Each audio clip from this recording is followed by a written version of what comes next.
Et donc Jérôme, tu nous as préparé une chronique Tic to Teach sur le jeu et la nourriture. Eh bien, allons-y. Merci Florine, et bonjour à toutes et à tous pour cette nouvelle chronique Ticket to Teach. Alors, Florine, Nicolas, Benoît, j'espère que vous n'avez pas faim ou plus faim en ce qui nous concerne.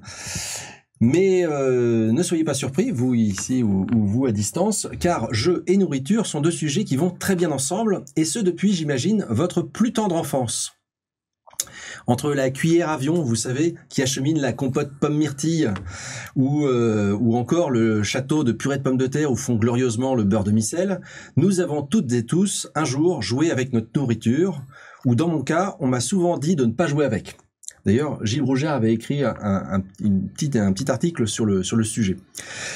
Et les questions qui m'intéressent aujourd'hui dérivent un peu de cela, mais on va se porter sur le principe, non pas de jouer avec la nourriture, mais plutôt de manger alors que l'on joue. Est-ce que c'est consubstantiel, j'ai réussi à dire le mot, est-ce que c'est consubstantiel à la condition de gamer que d'avaler des doses gargantuesques de produits concentrant sucre, sel et gras ? Est-ce que l'on ne met pas en péril le matériel de jeu à approcher cette bombe à retardement qui est une canette de 33 centilitres de soda chargée en colorant E150 ? Enfin, doit-on autoriser, voire promouvoir, l'introduction de nourriture dans un contexte d'enseignement ? C'est un programme qui te met l'eau à la bouche. Alors l'eau, il n'en est pas vraiment question parce que, comme je l'indiquais, l'image associée à la consommation des joueuses et des joueurs est plutôt celle de la malbouffe, la junk food. En anglais. Alors le jeu conduit-il à souffrir plus fréquemment d'obésité, de carences en vitamines liées à la privation de consommation de fruits et légumes et à l'enfermement dans des pièces obscures éclairées uniquement par la faible lueur d'un néon bleu? Alors oui, ça c'est une réalité. C'est une réalité qui existe dans nos milieux geeks et nerds. Mais comme nous l'avions montré lors de notre enquête européenne en 2021 sur l'e-sport, cette réalité de l'alimentation déséquilibrée ou de sédentarité n'est pas propre au monde du jeu. C'est plutôt une tendance de société qui s'exprime partout, donc chez les joueuses et les joueurs, mais aussi chez Maurice, qui s'enfile une pizza en regardant un match de football, ou chez Morissette, qui se gave de barres de chocolat et de café en préparant son agrégation de mathématiques. Oui, donc les dangers de la junk food ne s'arrêtent pas au jeu. Mais est-ce qu'il y a d'autres questions concernant le jeu à la nourriture que ce danger alimentaire ? Alors il y a un autre danger effectivement qui me semble d'ailleurs plus important. Moi, ce qui m'inquiète quand je vois quelqu'un manger à ma table de jeu, je m'en fiche un peu de son taux de glycémie pour tout dire. Mais ce qui m'inquiète, c'est ce qu'il va pas ruiner mon plateau. Est-ce que il va pas mettre ses gros doigts dégoûtants sur mes manettes, ces gros doigts gras plutôt, non, c'est pas la... C'est le gras qui me gêne. Et ça, je pense que je ne suis pas le seul à avoir cette petite tendance maniaco-obsessionnelle à la propreté autour de mes éléments de jeu. Ça, c'est quelque chose que l'on retrouve vraiment de façon assez commune chez les joueurs.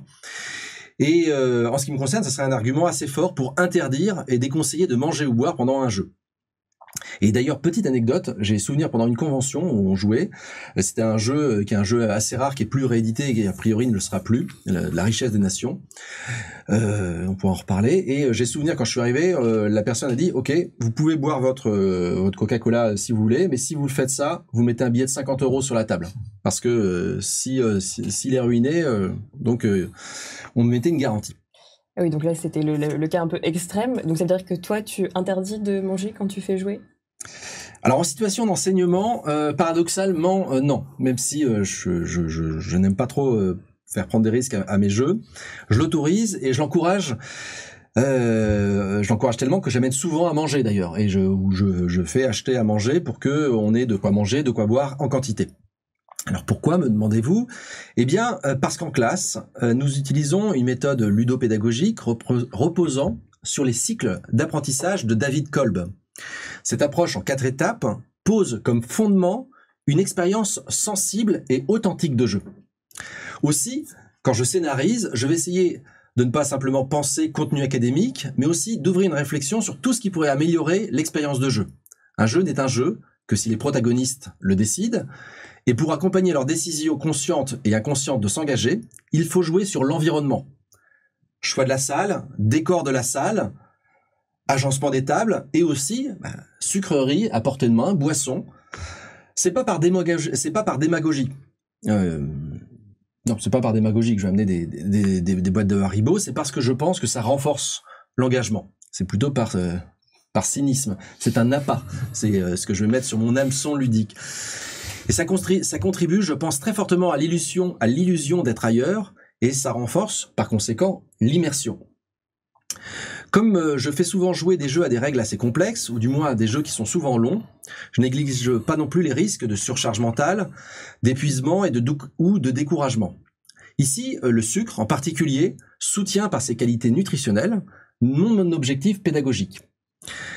Et puis aussi, dernier argument, je pense, c'est que partager la nourriture, on le voit bien, c'est aussi une forme de commensualité, donc c'est une forme de socialisation, et donc ça renforce la cohésion sociale et l'esprit de groupe. Donc, qu'est-ce qu'il y a au menu de tes sessions de jeu? Alors, c'est là où il faut essayer de ne pas mettre n'importe quoi à portée de main. On privilégie des sachets individuels pour des raisons d'hygiène. Alors en plus, depuis les épisodes où on a découvert qu'il y avait des petits virus qui pouvaient nous amener à nous confiner un petit peu longtemps, on évite. On a un champion du monde de l'hygiène à ce titre-là, il est en régie, c'est Damien. Chaque fois, il nous dit pas des gros bonbons, des petits sachets. Voilà, on évite ce qui est vraiment gras, ce qui va mettre éventuellement plein de miettes. Pour les liquides, la règle serait plutôt d'avoir des bouteilles avec bouchon sur la table, et le plus simple pour moi est d'encourager les personnes à avoir une desserte ou une petite table derrière, où un mauvais geste pourrait déclencher une catastrophe et en ce qui me concerne une petite rupture de mon calme légendaire. Et aussi dans les choses auxquelles il faut penser, c'est toute la dimension, parce qu'on est en contexte de responsabilité quand on est en enseignement, et bien il faut penser aussi allergie, intolérance, des fois aussi interdit alimentaire. Et donc ça, c'est des choses qui peuvent aussi un petit peu nous compliquer la tâche. Merci bien Jérôme. Qu'est-ce que tu peux nous proposer comme petit mot d'ouverture ?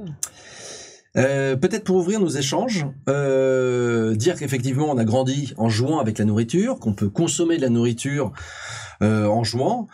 On pourrait aussi peut-être souligner qu'il existe de nombreux jeux vidéo et jeux analogiques qui ont pour thème la nourriture. Je pense à Cooking Mama, Candy Crush, Overcook, Cosmopolite, il y en a quelques-uns. Ouais. Bacchanal, ou un jeu où on boit autant qu'on mange. Enfin, non, on fait que boire. Non, on sent, pardon. On sent. Et donc, j'espère que je vous ai ouvert l'appétit à jouer, ou en tout cas ouvert l'appétit à échanger.